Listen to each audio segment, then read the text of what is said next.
அநாதி தேவனாகிய இயேசு கிறிஸ்துவின் இனிய நாமத்தினாலே உங்கள் அனைவரையும் வாழ்த்துகிறேன். இன்று அத்தகையவர்களை விட்டு விலகு என்ற தலைப்பில் நாம் தியானிக்கலாம்.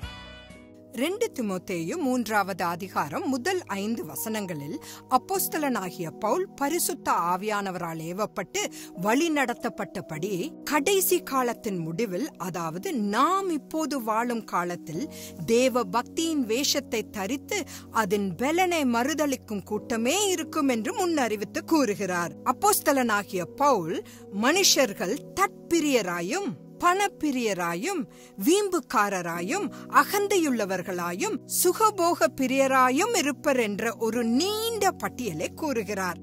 பொறுப்பற்ற ஆண்களும் பெண்களும் நயவஞ்சகர்களும் ஆணவத்தால் வீங்கியவர்களும் இயல்பிலேயே மூர்க்கமானவர்களை இன்று நாம் பார்க்கவில்லையா? இப்போது தீர்க்க தரிசன வார்த்தையின் முடிவில் அப்போஸ்தலன் பவுல் கொடுக்கும் தீர்வு என்ன? இப்படிப்பட்டவர்களை நீ விட்டு விலகு. அப்போஸ்தலன் பவுலின் எச்சரிக்கைக்கு தயவு செய்து கவனம் செலுத்துங்கள். இந்த தின தியானம் உங்களுக்கு ஆசீர்வாதமாய் இருந்திருக்கும் என்று நாம் நம்புகிறோம். தேவ சித்தமாயின் நாளை சந்திக்கலாம். ஆமென்.